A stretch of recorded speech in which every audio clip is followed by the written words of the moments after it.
Bienvenido al canal de YouTube de Acercate a la Vida. Esperamos que disfrutes de este mensaje y puedas compartirlo con quienes necesitan escucharlo. No olvides suscribirte y hacer clic en la campanita para no perderte de nuestras actualizaciones. Estamos en este mes ocupados en definir nuestra identidad como hijos de Dios, para recibir el favor de Dios sobre nuestras vidas y como congregación. Como iglesia, el énfasis de este año es viviendo en el favor de Dios. ¿Y en qué consiste ese favor que viene de Dios? ¿Cómo lo hace el Señor? ¿Cómo envía su favor, su gracia, diríamos? Porque en la palabra se menciona mucho la palabra gracia viniendo de Dios a los seres humanos, a las personas comunes como nosotros, pero que tenemos fe, como vamos a ver más en detalle. Y en este pasaje que vamos a leer ahora, encontramos la identidad del apóstol Pablo expresada con total franqueza. Él les dice a los corintios así: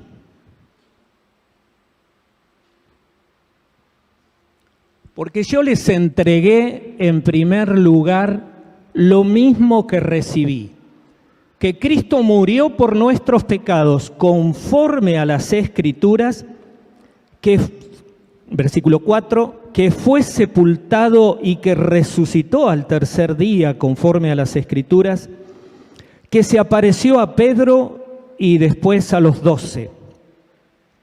Luego se apareció a más de 500 hermanos a la vez, la mayoría de los cuales viven aún, pero algunos ya duermen.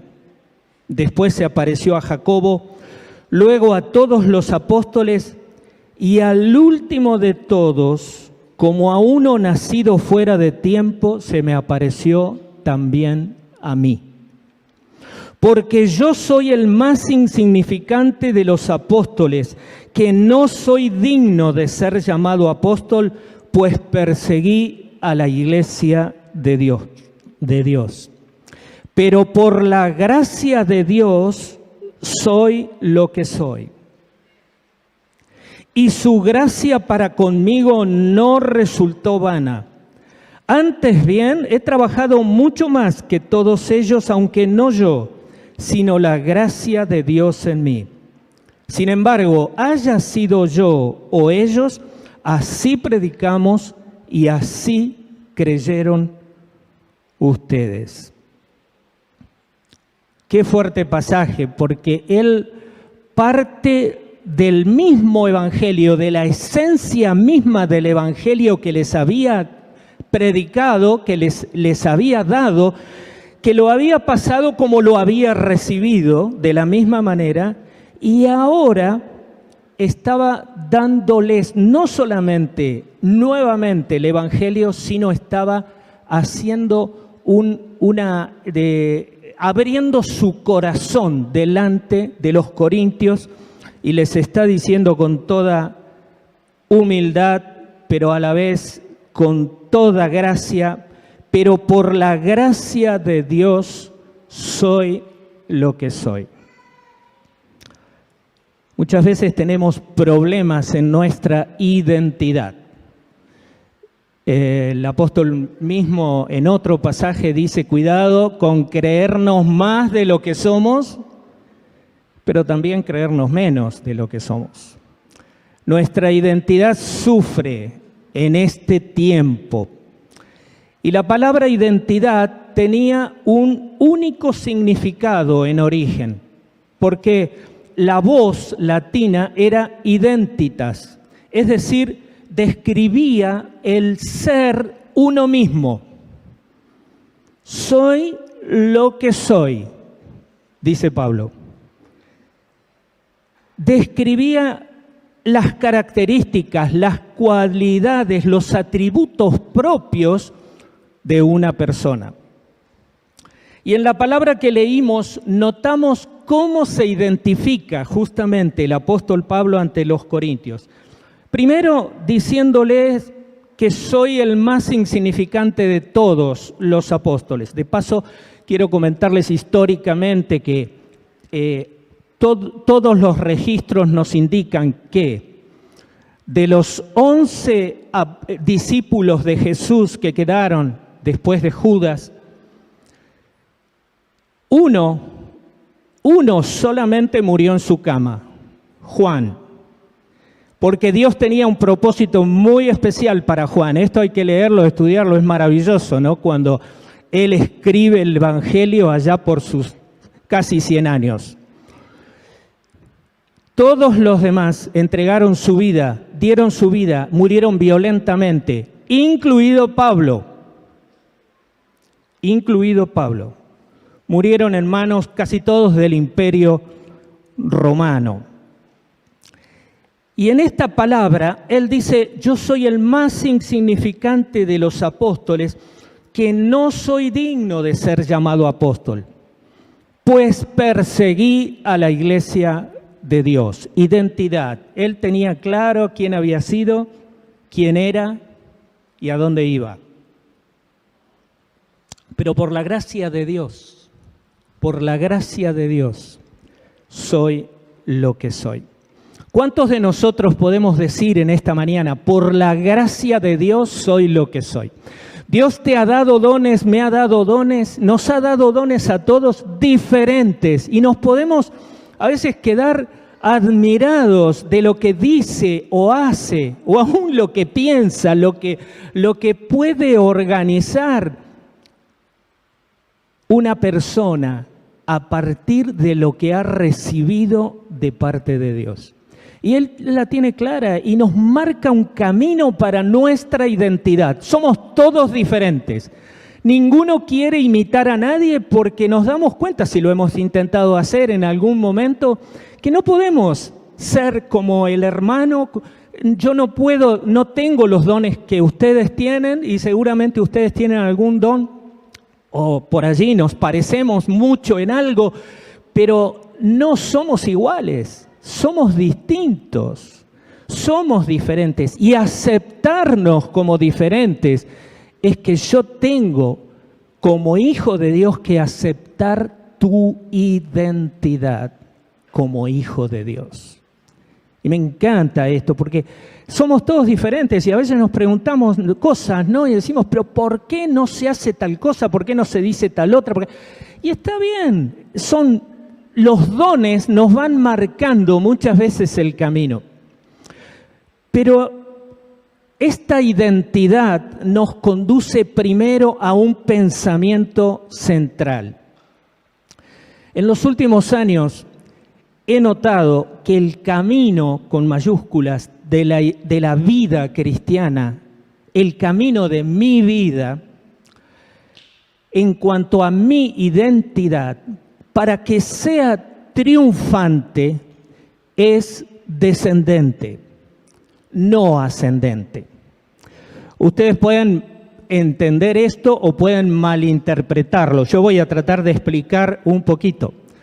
Porque así lo entendió Juan el Bautista cuando le dijo a sus discípulos, es necesario que Él crezca para que yo disminuya.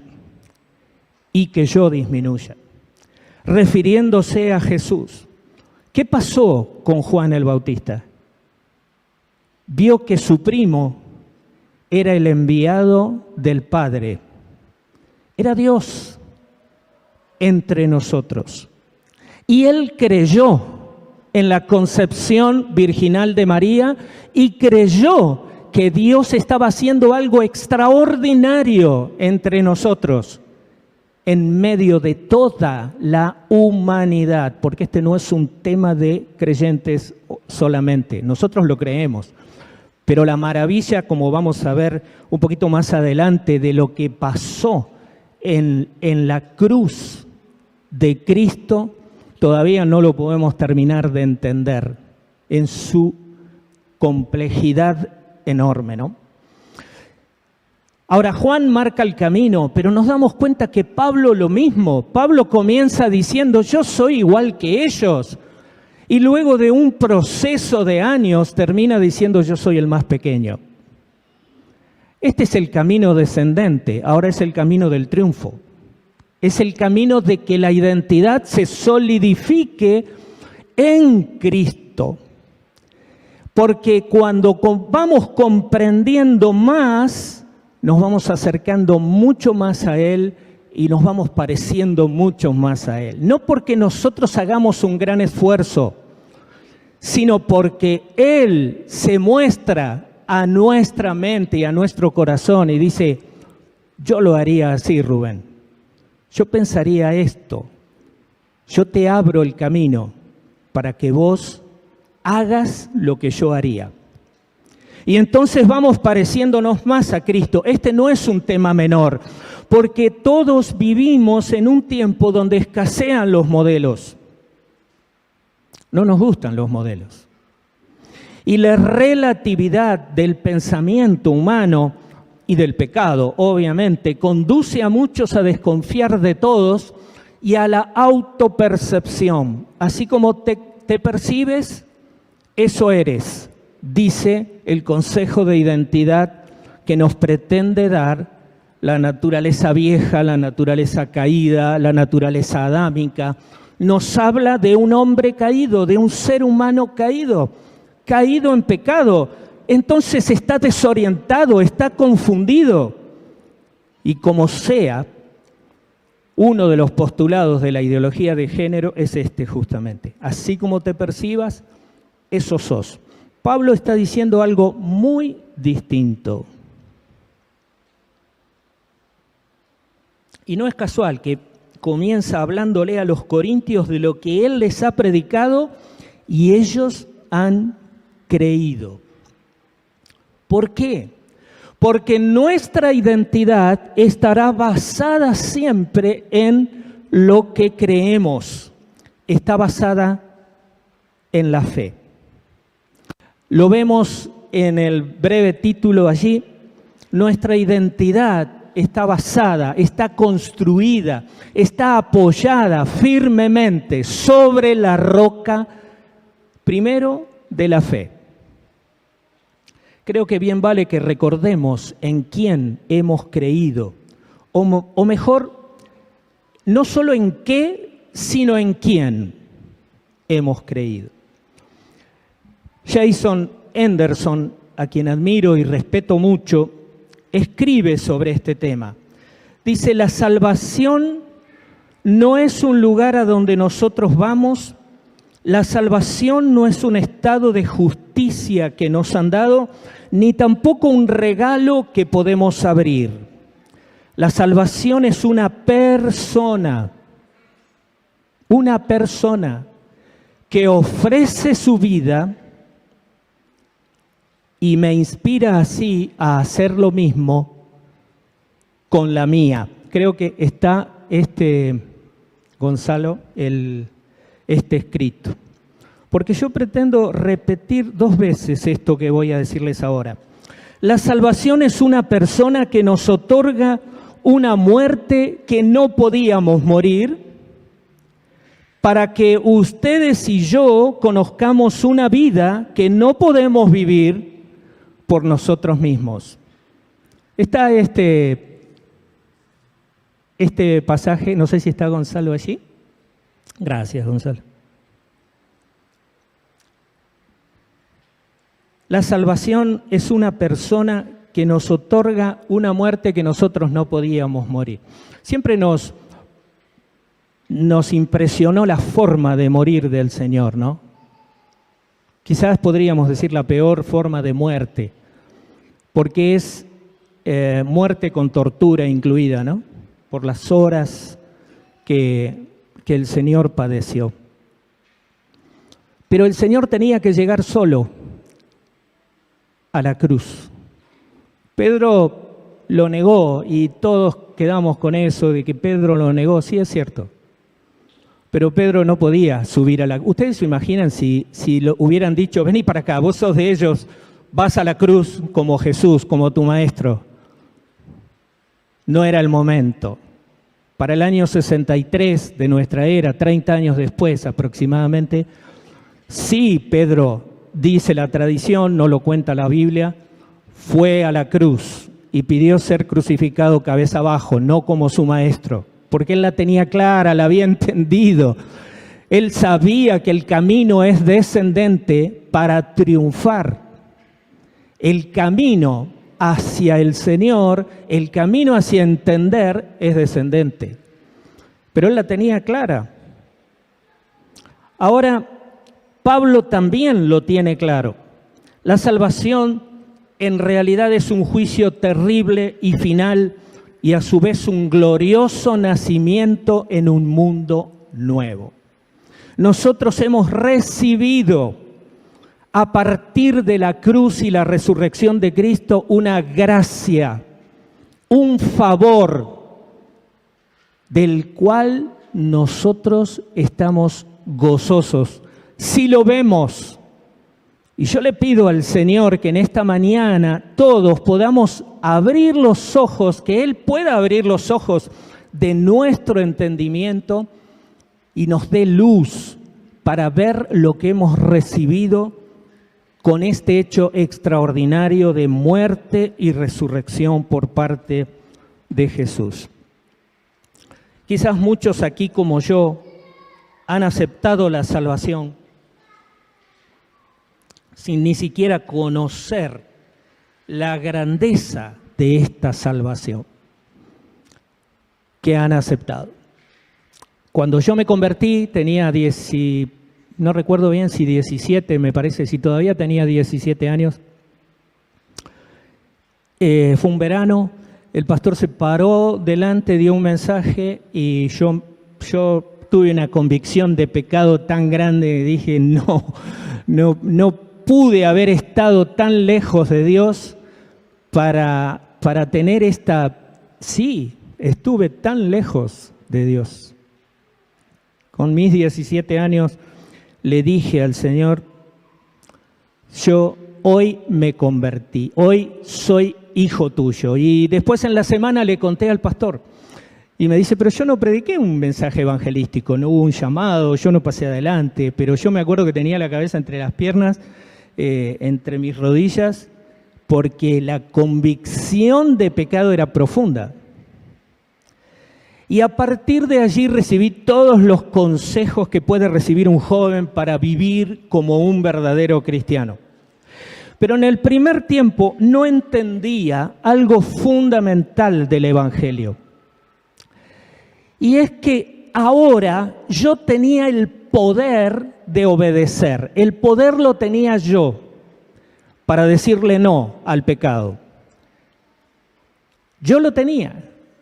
No iba a ser más de mí un títere. Y ustedes me van a decir, bueno, pero hay momentos de mi vida donde yo no me manejo a mí mismo. Sí, todos los momentos de mi vida pueden ser manejados, conducidos por ese poder que me llegó cuando yo creí en que Jesús murió y resucitó. Ese día yo no lo entendía, yo lo comprendí mucho después, pero me fue dado este poder por la gracia de Dios en Jesucristo. Esto es lo que enseña la palabra, esto es lo que Pablo se saca a veces, ¿no? Como cuando se enoja con los Gálatas y les dice, pero ustedes están volviendo a la ley cuando en realidad ustedes han recibido gracia. Y esa gracia es poder de Dios para que comprendan, para que entiendan, pero para que vivan sobre todo, para que hagan frente al pecado. Nos ha dado poder para decirle no al pecado. Nosotros tenemos poder. No era que una vez convertido, una vez que en esos 17 años que tenía, Rubén pasó a ser bueno. No era así. Sino que el sacrificio de Cristo me dio nueva vida en Él. La muerte y resurrección de Cristo me otorgan el poder de enfrentar el pecado y vencerlo con el poder de Él, del Señor. Por eso Pablo dice, su gracia no resultó vana para conmigo. Es una gracia que da poder, es un favor que empodera. Nos gusta esta palabra últimamente, ¿no? Pero estamos pensando a veces en el empoderamiento de otra manera, ¿no? Pero nosotros confiamos en un Dios que nos da poder verdadero. Poder, primero que nada, para que yo asuma mi identidad como hijo y tenga lo necesario, tenga la gracia necesaria para enfrentar a Satanás y decirle, no tenés nada que ver conmigo, todo lo que quiero viene de Dios, de vos no quiero nada, punto. Y ya sabemos que Satanás trae muchas tentaciones y las trae envueltitas en papel celofán, ¿no? Como regalo. Cuando Pablo escribe a los Corintios, pero en 2 Corintios 5, 17, dice, todo el que pertenece a Cristo, creo que tenemos esta placa, ¿sí? Gracias. Todo el que pertenece a Cristo se ha convertido en una persona nueva. Nueva. Soy una persona nueva. A veces es bueno sacudirnos un poquito el calor, ¿no? Y decir, ¿por qué no lo decimos? Soy una persona nueva. Nueva. Y él dice, la vida antigua ha pasado, una nueva vida ha comenzado. Ni vos ni yo nos podemos dar el lujo de tratar de vivir, digo lujo, pero el fracaso, diría yo, de vivir la vida cristiana sin el poder de Dios. Si Él no me empodera, si Él no me da algo, Él me tiene que dar ese favor que yo necesito, primero y fundamental, para vivir la vida cristiana. Yo no puedo vivir la vida cristiana.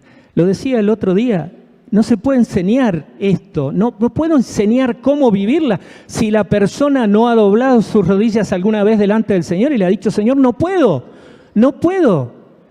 Juan 15:5 nos muestra esto, Jesús lo dice en el momento crucial, cuando ya está la cruz ahí, está delante y Él le dice a los discípulos, separados de mí, nada pueden ustedes hacer.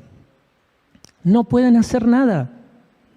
¿Nada de qué? Y nada de lo que Dios quiere. No pueden hacer la voluntad de Dios. No pueden hacer nada solos o con las fuerzas humanas o con esa naturaleza vieja. Yo trato de dejarla atrás siempre, ¿no? Ese Rubén viejo que suele salir, de vez en cuando aparece, pero hay que mantenerlo a raya con el poder del resucitado. Porque no soy perfecto, por cierto.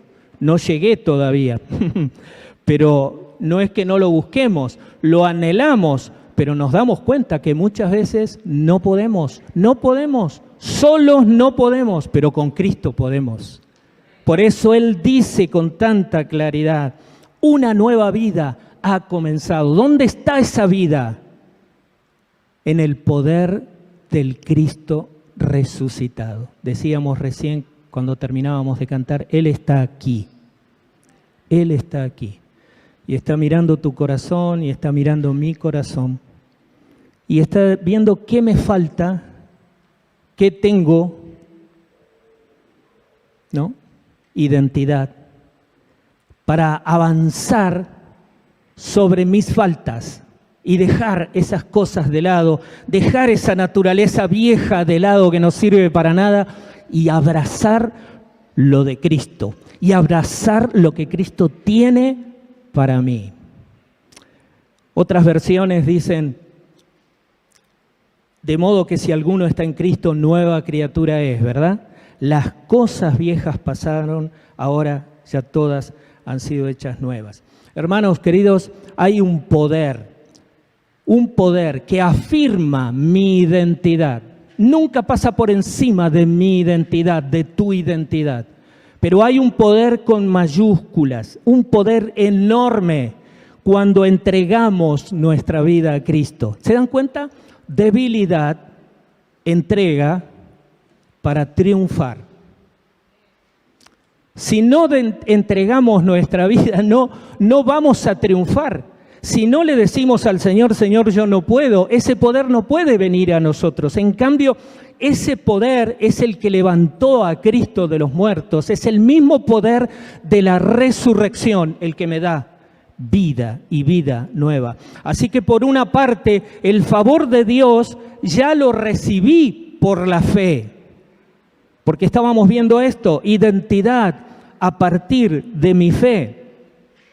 Y por la otra, tengo que vivirlo cada día.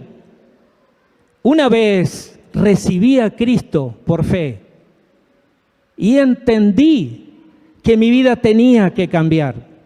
Pero bueno, comenzó un proceso y no soy el mismo de los 17 años. Claro, ustedes tampoco.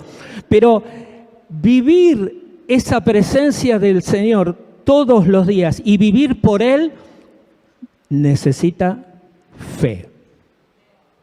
Ahora mi identidad también está basada en Cristo.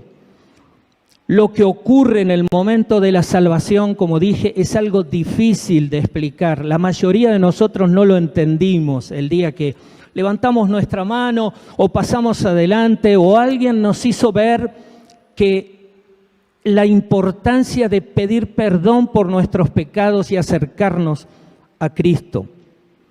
Y la vida nueva que Cristo mismo menciona en Juan 10:10, el ladrón vino para hurtar, matar y destruir, pero yo he venido para que tengan vida y para que la tengan en abundancia. Es decir, que no solamente tenga vida para mí, sino vida para dar.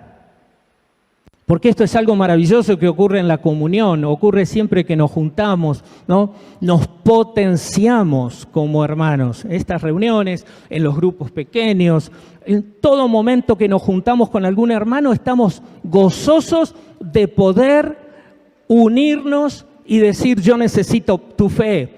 Y el otro dice, yo necesito tu característica, tu empuje, tus ganas. Y el otro dice, y bueno, y nos vamos uniendo y por eso nos necesitamos. Para no hacerlo muy largo, mi identidad está basada en Cristo. Pablo sobre esto llega a decir, mi antiguo yo, miren qué claridad que tiene esta versión, mi antiguo yo ha sido crucificado con Cristo. Ya no vivo yo, sino que Cristo vive en mí. ¿Sabes algo? Cristo vive en vos. Cristo vive en mí. Vos podés decir, pero no estoy bien en este tiempo, no lo veo, ¿dónde está? Bueno, es hora de acercarte al Señor y decir, así como un día lo vi que Él abría el camino para que yo pudiera transitarlo, para que yo pudiera ver lo eterno sobre lo temporal. Cuando en lo temporal no veía nada, cuando estaba desesperado o en crisis, estaba mal por mi pecado o mal por la situación.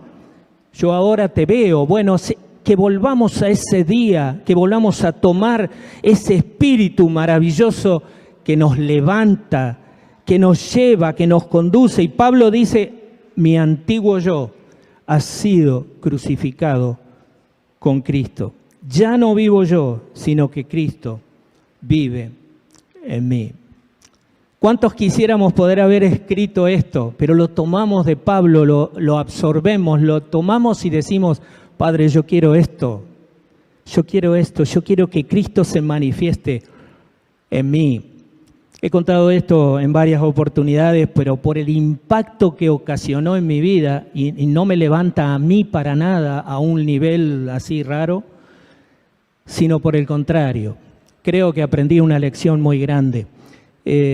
Quise mucho, aprecié mucho a un médico pediatra que era parte del directorio en aquella época en el sanatorio donde yo trabajaba y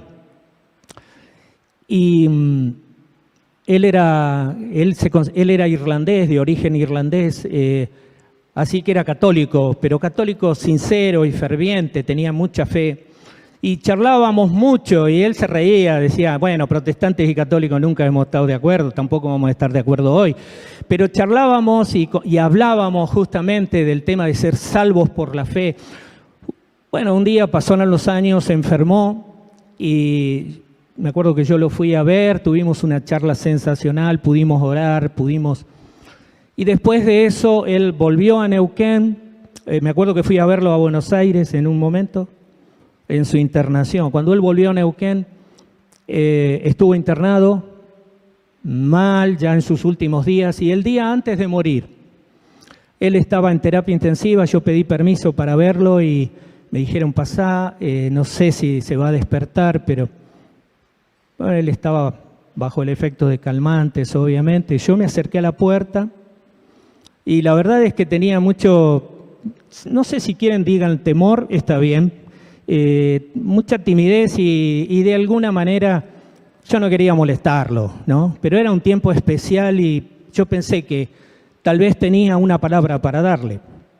Y me paré en la puerta. De repente se despertó y me dijo, Rubén, me venís a traer a Jesús.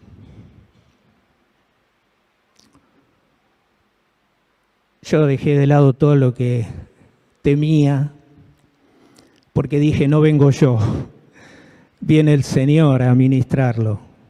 No soy yo, no es la palabra que yo pueda haber estudiado, mirado, leído, orado. Sos vos, Señor. Y Dios lo estaba preparando a él para ese momento. Y entonces aprendí qué chiquito me sentí, les aseguro. Porque dije, no, que no es solamente eso, que uno no es Jesús, pero me venís a traer a Jesús. Así que pasé y oramos y bueno, y al día siguiente se fue de este mundo. Aprendemos sobre nuestra identidad. A veces somos, en mi caso, tímidos.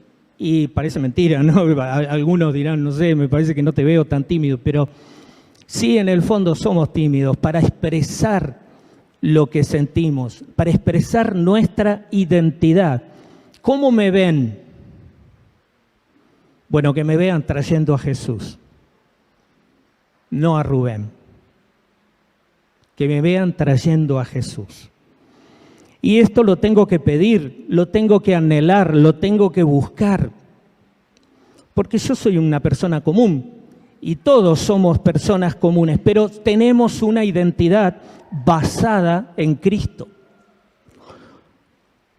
Con Él, con Jesús llegó la gracia, llegó el favor de Dios que me dio poder para ser libre. Hoy cantábamos esto, para ser libre, ¿de qué? ¿De qué somos libres? ¿De qué somos libres? Del pecado, de la muerte y de Satanás. Miren qué trilogía.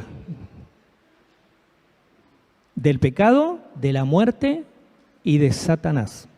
Nosotros somos libres por lo que Él ha hecho, por lo que Él hizo.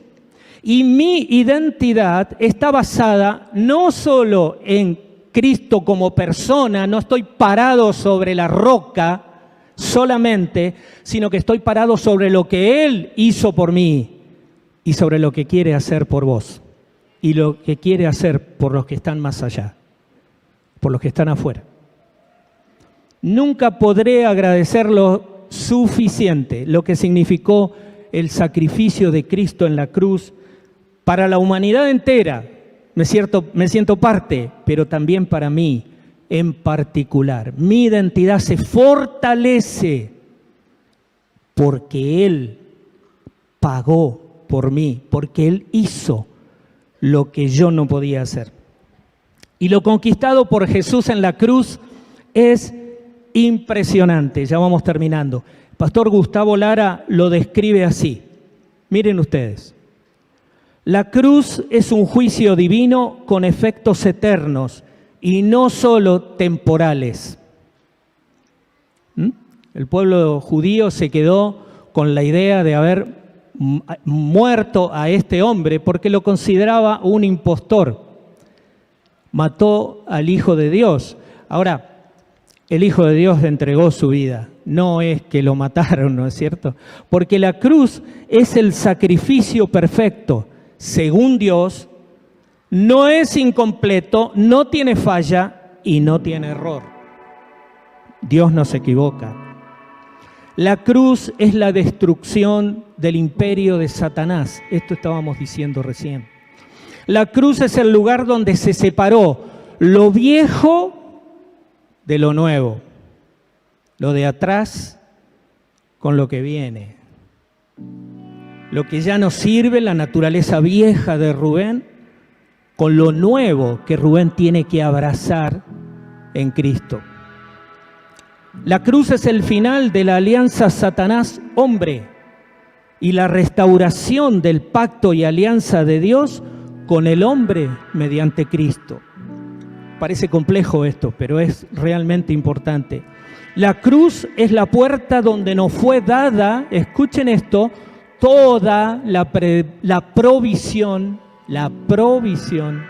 de Dios. La cruz nos dio el favor, nos abrió la puerta del favor de Dios. La cruz nos abrió la puerta de la gracia de Dios. La cruz es el lugar donde fuimos vaciados de nosotros mismos para experimentar su plenitud.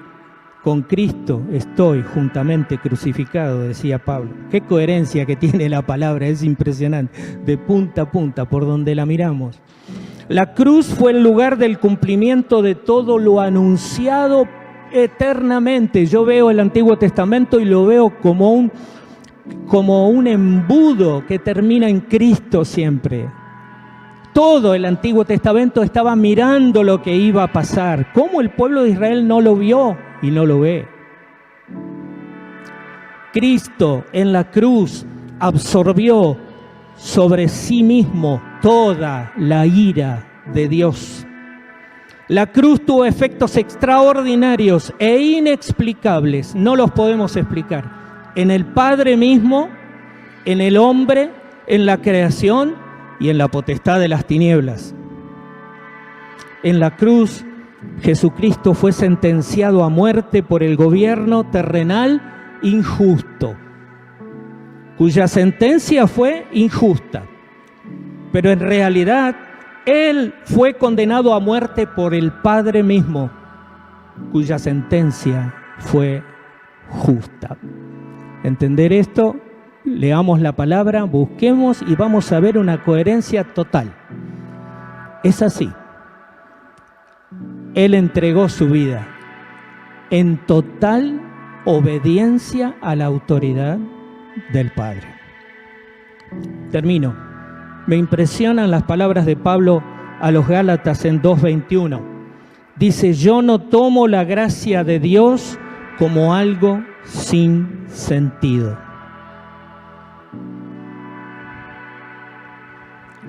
Me animo a mí mismo y te animo en esta mañana a que no tomemos la gracia de Dios, el favor de Dios, como algo sin sentido. Costó un precio muy alto. Costó un precio muy alto al mismo Dios. Pero Él lo preparó para vos y para mí. Que nuestra identidad se fortalezca en esta gracia, en este poder, en este favor que Él nos ha dado ya, pero que nosotros tenemos que pedir todos los días, porque todos los días necesitamos la gracia del Señor delante nuestro. Anhelo de todo corazón que para fortalecer tu identidad sepas que Cristo es todo lo que necesitas, como decía la canción que cantamos. Todo lo que necesitamos es Cristo. Y el camino está marcado. El camino para tu vida y para mi vida está en Romanos 12, 1 y 2. Y con esto terminamos. Por lo tanto, amados hermanos, les ruego que entreguen su cuerpo a Dios por todo lo que Él ha hecho a favor de ustedes. Que sea un sacrificio vivo y santo, la clase de sacrificio que a Él le agrada. Esa es la verdadera forma de adorarlo. No imiten las conductas ni las costumbres de este mundo, más bien dejen que Dios los transforme en personas nuevas al cambiarles la manera de pensar. Entonces aprenderán a conocer la voluntad de Dios para ustedes, la cual es buena, agradable y perfecta. Anhelo de todo corazón que tus ojos sean abiertos como los míos para ver la buena, agradable y perfecta voluntad de Dios para mí y para vos y para todos.